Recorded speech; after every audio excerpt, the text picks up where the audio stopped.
हम सब। गुरु हमको ऐसी कृपा दृष्टि दे। मरीचि जब भगवान ऋषभदेव के संसरण में भरत आए तो पूछा भगवान से कि प्रभु आप जैसा कोई जीव आत्मा है तो तीर्थंकर बनेगा। भगवान ऋषभदेव ने बता दिया तेरा बेटा जो मरीचि बाहर है वो 24वां तीर्थंकर बनेगा।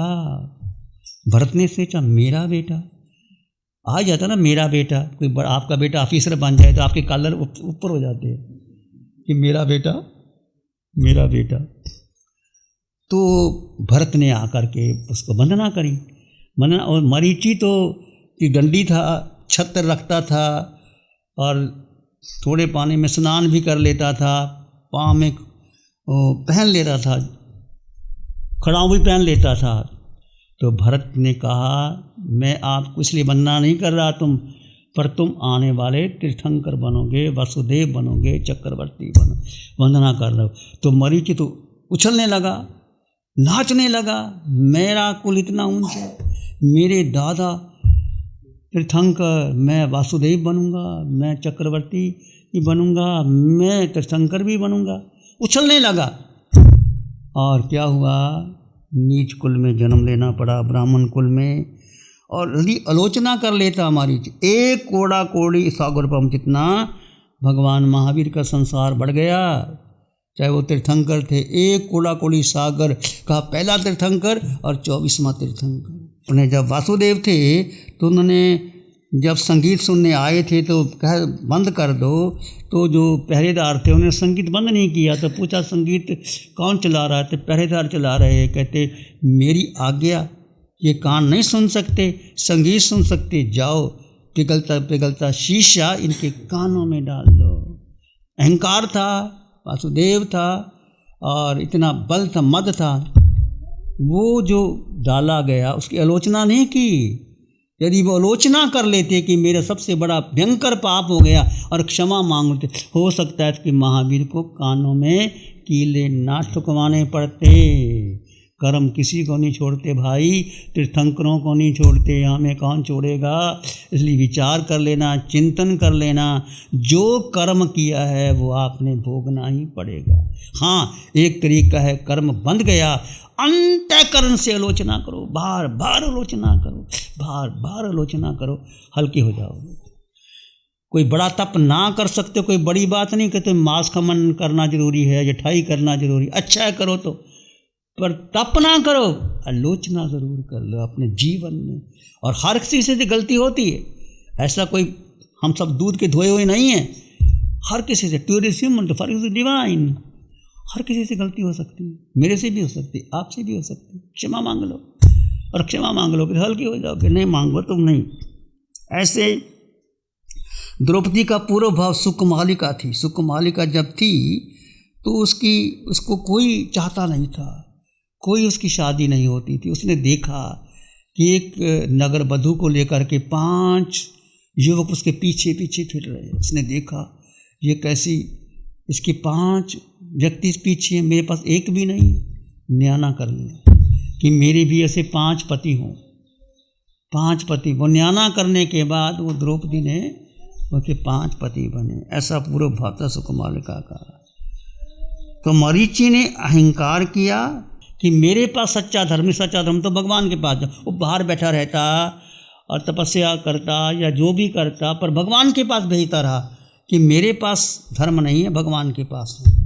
एक बार एक कपिल युवक आए उनके पास भिक्षा लेने के लिए, तो उन्होंने कहा भगवान, कहते क्या तुम्हारा धर्म सच्चा नहीं है, भगवान का सच्चा, तुम्हारा सच्चा नहीं है। मन में कपट आ गया। क्या कहा, वो भी सच्चा है और मैं भी सच्चा हूँ। क्या आ गया, कपट आ गया। तो सोचा क्या कि मेरा बुढ़ापा आएगा, चेला तो चाहिए ना, चेला नहीं आया तो सेवा कौन करेगा। ये भाव आ गया, चेला कौन बनेगा, सेवा कौन करेगा। कहते मैं भी ठीक हूँ, वो भी ठीक है। तब से कपिल दर्शन शुरू हो गया, उसका चेला बन गया। ये मरीचि ने सबसे बड़ी भूल की, उस रूपना के रूपना की, अहंकार आया, ब्राह्मण कुल में जन्म लिया, एक कोड़ा कोड़ी सागरपम बढ़ गया जीवन। कुमारपाल राजा एक दिन घेवर खाते खाते कड़कड़ की आवाज़ सुनते सुनते महाराज को कभी तले भुने मांस खाने की स्मृति हुआ। कुमारपाल राजा था, घेवर खाते खाते कड़क घेवर कड़कड़ होते हैं, तो कड़कड़ की आवाज़ आई। सुनते सुनते उनको पुरानी स्मृति आ गई। राजा था या पहले कुछ ऐसा हुआ होगा कि मांस खाने की, तले भुने मांस की स्मृति आई, तो संभल गए और अपने गुरु हेमचंद्राचार्य की स्मृति का दोष प्रायश्चित मांगा कि गुरु मेरे मन में ये भाव आया, खाया नहीं, भाव आया कि ऐसा स्मृति आई, तो गुरु से प्रायश्चित मांगा। गुरु ने कहा दांतों को तोड़ने का आदेश दे दिया कि तेरे मन में भाव है, दांतों को तोड़ दो पत्थर लेकर के। उसने क्या कि कुमारपाल ने बेहिचक दांतों को तोड़ने पत्थर उठा लिया, दांतों को तोड़ने के लिए पत्थर उठा लिया और दांतों तक ले गए। तुरंत हेमचंद्र ने चाहा, हाथ पकड़ लिया, बस तेरा प्रायश्चित हो गया। गुरु कितने समझदार होते हैं। बेहिचक उसने कहा दांतों को मुझे तोड़ देना, पत्थर उठा करके मारने लगा तो गुरु ने कहा, हाथ पकड़ लिया, देख बेटे तेरा प्रायश्चित हो। ऐसे थे। और माँ सती मृगावती जी, और क्या आपने नाम सुना होगा चंदनबाला और मृगावती का एग्जाम्पल सुना होगा कि भगवान के समोसर में मृगावती शाम तक बैठी रही। कहते थे सूरज चंद्र वहीं आ गए तो पता नहीं लगा रात्रि का कि रात्रि हो गई कि नहीं हो गई, सब चले गए तो मृगावती नहीं जा पाई। जब सूरज चंद्र चले गए तो अंधेरा हो गया तो मृगावती अपने स्थान पर गई। अपने स्थान पर गई तो चंद्रमा ने अलार्म दिया, वो गुरनी थी कि तुमको ख्याल नहीं आता, तुमको नहीं चलना चाहिए, बैठना चाहिए, तुम अंधेरे में वहाँ क्यों बैठी रही, तुमको वापस आना चाहिए। तो मृगावती को बहुत प्रायश्चित हुआ कि मुझे नहीं जाना चाहिए, बैठना चाहिए। गुरनी ने जो कुछ कहा सच कहा। ऐसी अंतर से भी आलोचना की, गुरु ने के प्रति कोई दोष नहीं निकाला कि मेरी क्या गलती थी, मैं बैठ गई। गुरनी ठीक कहती है, मुझे नहीं बैठना चाहिए था, मुझे कल्पना नहीं था समसरण में बैठना, मेरी गलती है। प्रायश्चित प्रायश्चित अंतःकरण से प्रायश्चित करते करते क्या हो गया, ऐसे केवल ज्ञान हो सकता है। अंतःकरण से प्रायश्चित करो, तुम्हारा अंग अंग कण कण रोया रोया खून का कतरा कतरा प्रभावित हो जाएगा कि गलती मेरी, उसकी गलती नहीं, मत निकालना। ये गुरनी ने मुझे ऐसा दोष निकाल दिया, ये कर दिया, वो कर दिया। अब रात का समय था, चंदनबाला ऐसे करके लेटी हुई थी, उनको तो केवल ज्ञान हो गया, अंधेरा था। एक सांप काला उधर से आ रहा था।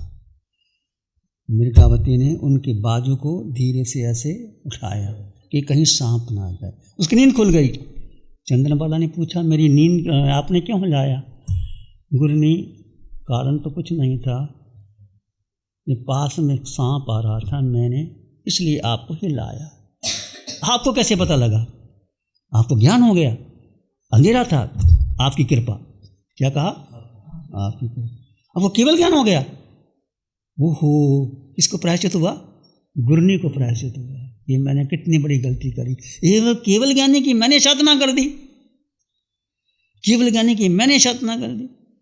करते करते करते करते करते करते चंदनबाला को भी ये है आलोचना।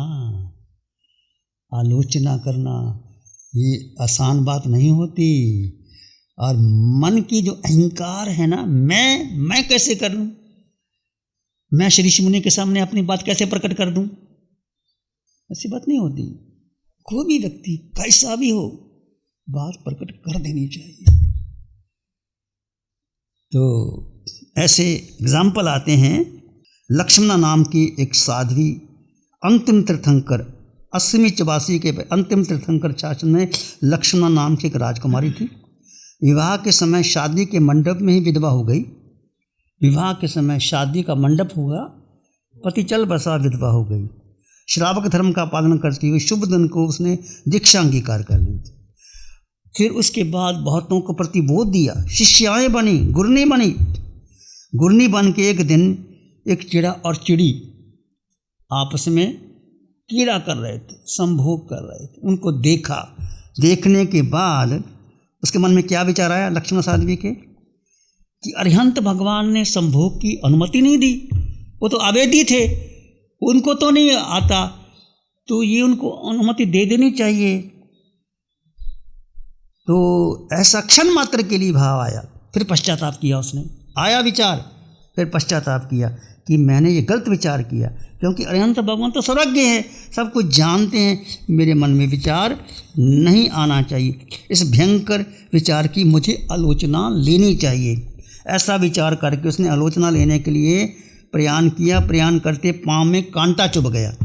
कांटा चुभ गया तो साध्वी जी के मन में विचार हुआ, ये अपशकुन हुआ है। ये क्या हुआ है? अपशकुन हुआ है। इसकी आलोचना लेने पर मुझे क्या अधम गिनी जाऊंगी, नीच गिनी जाऊंगी, गुरुदेव मुझे कैसी सत्वहीन गिनेंगे, शल्य युक्त रहना ही मेरे उचित है। कहती मैं इसकी आलोचना नहीं करूँ तो ठीक रहेगा, उसकी आलोचना नहीं की। और भगवान के समूह शरण में जाकर के क्या कहती है, गुरुदेव से जाकर पूछा, गुरुदेव किसी के मन में ऐसा विचार आया हो, अपनी बात नहीं कही, किसी के मन में ऐसा विचार हुआ, चिड़ाचिड़ी को देख करके वो कीड़ा कर रहे थे, संभोग कर रहे थे, उसको क्या प्रायश्चित आता है? गुरुदेव तो जानते थे, अपनी आलोचना नहीं की, दूसरों की आलोचना की। अपनी आलोचना ना करने थे, ऐसा नहीं कहा कि मुझे ऐसा विचार आया, ये नहीं कहा, बात छिपा दी।